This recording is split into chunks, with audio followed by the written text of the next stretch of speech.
꽃이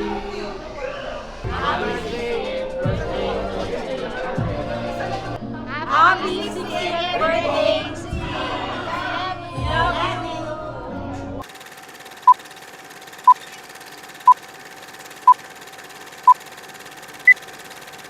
Yesterday, when I was young, the taste of life was sweet, like rain upon my tongue. I teased at life as if it were a foolish game, the way an evening breeze would tease a candle flame. The thousand dreams I dreamed, the splendid things I planned, I always built to last on weak and shifting sand. I lived by night and shunned the naked light of day, and only now I see how the years have run away. Yesterday, when I was young, there were so many songs that waited to be sung, so many wild pleasures that lay in store for me, and so much pain my dazzled eyes refused to see. I ran so fast that time, and the youth at last ran out, and I never stopped to think what life was all about. And every conversation that I can recall concerned itself with me and nothing else at all. Yesterday, the moon was blue, and every crazy day brought something new to do, and I used my magic age as if it were a wand, and never saw the waste and emptiness beyond. The game of love I played with arrogance and pride, and every flame I lit so quickly died.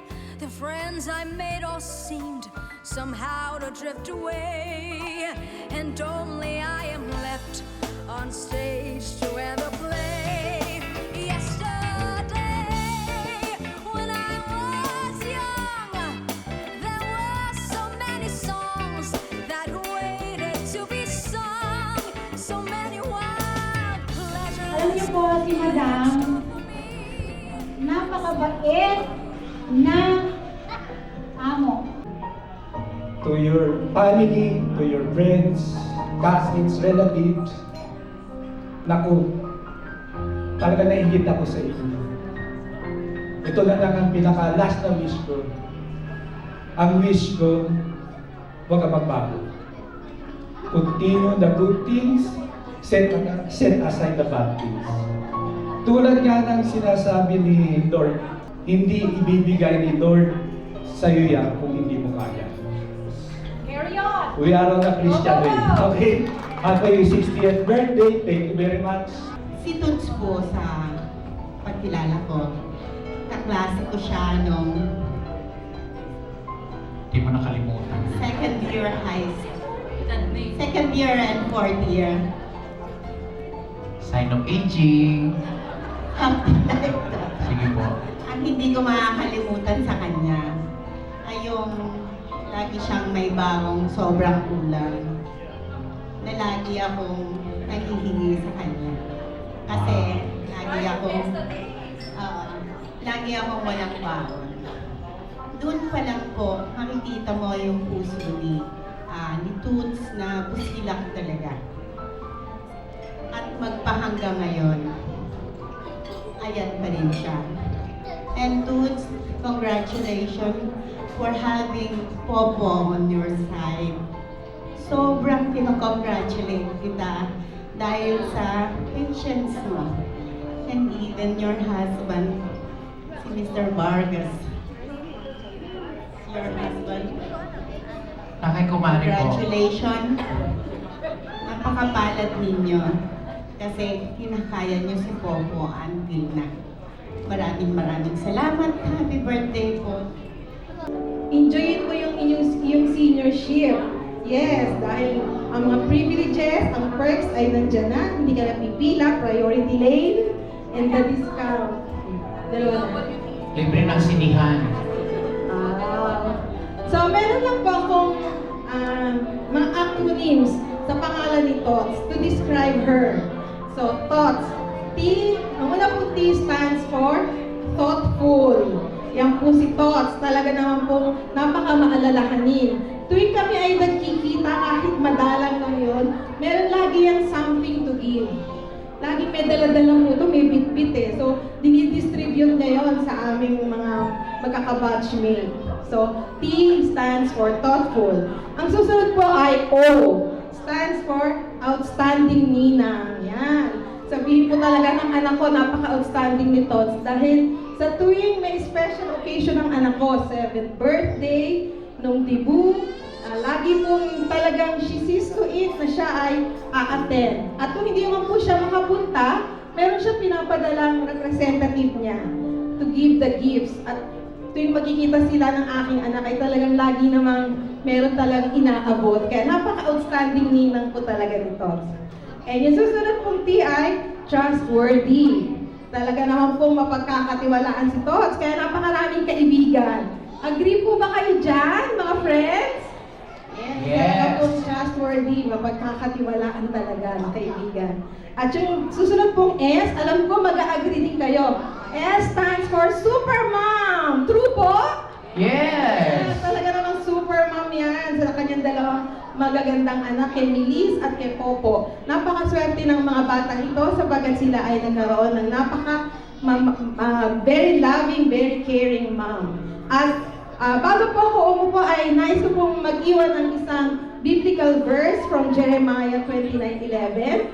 At nais ko na ito ay laging maging inspirasyon, laging alalahanin ni Tots na kahit na napakaraming pagsubok, ang Panginoon ay lagi po niyang kasama. Ang sabi po sa, naku nawala, di ba, memorize ko, Jeremiah 29:11, ang sabi po ng Panginoon, for I know the plans I have for you, declares the Lord, plan to prosper you and not to hurt you, plans to give you hope and a future. So kahit anong pagsubok na dumating sa atin, alam ko, si Popo ay hindi isang pagsubok sa iyo, kundi ito ay isang blessing. Sapagkat tinetest ng Panginoon ang iyong patience. Kung gaano ka magiging isang mommy na handang mag-sacrifice para sa kanyang pagmamahal sa kanyang anak.